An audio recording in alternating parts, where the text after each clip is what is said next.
क्या रोहित शर्मा अब नीली जर्सी को हमेशा के लिए अलविदा कहने वाले हैं? चैंपियंस ट्रॉफी के बाद क्या होगा उनका अगला कदम? अजीत अगरकर के साथ उनकी वो सीक्रेट मीटिंग, टेस्ट में अनिश्चितता और ओडीआई का सस्पेंस, क्या है पूरा सच? चलिए समझने की कोशिश करते हैं। नमस्कार, मैं हूं सिद्धार्थ प्रकाश और आज हम बात करेंगे भारतीय क्रिकेट के सुपरस्टार और कप्तान रोहित शर्मा की। खबरें तेजी से फैल रही हैं कि चैंपियंस ट्रॉफी के बाद रोहित अपने ओडीआई करियर पर बड़ा फैसला ले सकते हैं। टेस्ट में उनकी जगह, कोहली से तुलना और बीसीसीआई का रोल, हर सवाल का जवाब तलाशेंगे। बने रहिए इस वीडियो में। रोहित शर्मा सिर्फ एक बल्लेबाज नहीं बल्कि भारतीय टीम के लीडर हैं। उनकी बैटिंग का जलवा, कप्तानी का दम, दोनों ने हमें कई यादगार पल दिए। पिछले साल टी20 वर्ल्ड कप जीतने के बाद बारबाडोस में रोहित और विराट कोहली ने टी20 से रिटायरमेंट ले लिया था और अब सबकी नजरें चैंपियंस ट्रॉफी पर हैं, जहां इंडिया न्यूजीलैंड के खिलाफ फाइनल में फेवरेट मानी जा रही है। अगर इंडिया जीतती है तो रोहित एमएस धोनी के बाद दूसरे ऐसे कप्तान बन जाएंगे जिन्होंने 2 आईसीसी ट्रॉफी अपने नाम की। लेकिन सवाल यह है, क्या ये उनकी आखिरी ओडीआई पारी होगी? रिपोर्ट्स कहते हैं कि टूर्नामेंट खत्म होते ही रोहित और सिलेक्शन कमेटी के चेयरमैन अजीत अगरकर उनकी फ्यूचर प्लानिंग पर चर्चा करेंगे।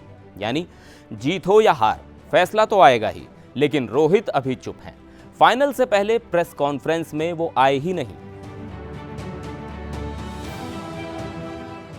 इंडियन क्रिकेट में बड़े प्लेयर्स का भविष्य हमेशा सेलेक्टर्स अकेले तय नहीं करते।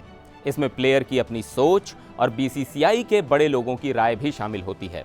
रोहित के मामले में भी यही हो रहा है। ये कोई साधारण फैसला नहीं है, इसमें कई सारी चीजें जुड़ी हैं। उनके डिप्टी शुभमन गिल ने प्रेस कॉन्फ्रेंस में कहा कि रिटायरमेंट पर कोई चर्चा नहीं हुई। मतलब साफ है, टीम अभी इस टॉपिक को छूना नहीं चाहती।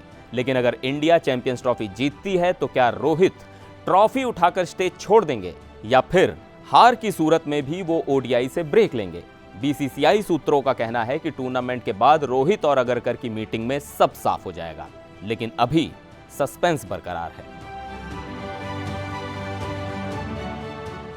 अब बात करते हैं रोहित के टेस्ट करियर की।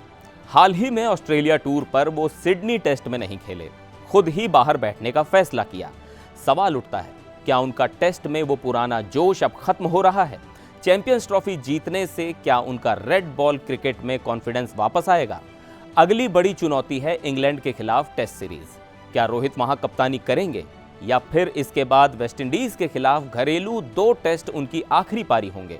दोनों सीरीज वर्ल्ड टेस्ट चैंपियनशिप का हिस्सा हैं, लेकिन इसके लिए अजीत अगरकर की कमेटी और रोहित को यह तय करना होगा कि वो टेस्ट में आगे बढ़ना चाहते हैं या नहीं। अगर वो टेस्ट से हटते हैं तो उनके पास सिर्फ ओडीआई और घरेलू क्रिकेट का ऑप्शन बचेगा। ओडीआई की बात करें तो यहां भी सस्पेंस कम नहीं है। इंडिया का फ्यूचर टूर्स प्रोग्राम कैलेंडर देखें तो मार्च 9, 2025 के बाद दिसंबर तक कोई घरेलू ओडीआई नहीं है। मतलब अगर रोहित चैंपियंस ट्रॉफी के बाद ओडीआई खेलना चाहें तो उन्हें बांग्लादेश के खिलाफ 3, फिर एशिया कप में श्रीलंका और ऑस्ट्रेलिया के खिलाफ 3 ओडीआई खेलने होंगे, वो भी विदेश में। अब बड़ा सवाल, क्या रोहित 2027 वनडे वर्ल्ड कप तक खेलना चाहेंगे? अगर नहीं तो क्या 50 ओवर का फॉर्मेट, जो अब बाइलेटरल सीरीज में कम अहम हो गया है, उनके लिए मायने रखेगा? या फिर वो दिसंबर में साउथ अफ्रीका के खिलाफ घरेलू ओडीआई सीरीज तक रुकेंगे? ये सब उनके अगले कदम पर निर्भर करता है। अब एक दिलचस्प तुलना, रोहित और कोहली। टी20 वर्ल्ड कप के बाद दोनों ने साथ में रिटायरमेंट लिया था, लेकिन बाकी फॉर्मेट्स में इनकी कहानी अलग है। कोहली टेस्ट में 10,000 रन का पीछा कर रहे हैं। स्टीव स्मिथ, जो रूट और केन विलियमसन पहले ही ये कर चुके हैं। इंग्लैंड जैसे टूर पर उनकी जरूरत पक्की है, खासकर जब शुभमन गिल जैसे प्लेयर सेना देशों यानी south Africa, England, New Zealand, Australia में फॉर्म में नहीं दिखे। यशस्वी जायसवाल और ऋषभ पंत पर भी पूरा दारोमदार नहीं डाला जा सकता। लेकिन रोहित का टेस्ट फ्यूचर थोड़ा अनिश्चित है। ओडीआई में भी उनकी उम्र और फॉर्म एक फैक्टर होगी। तो क्या कोहली टेस्ट में बने रहेंगे और रोहित दोनों फॉर्मेट छोड़ देंगे? ये देखना दिलचस्प होगा। अब बात फेयरवेल की।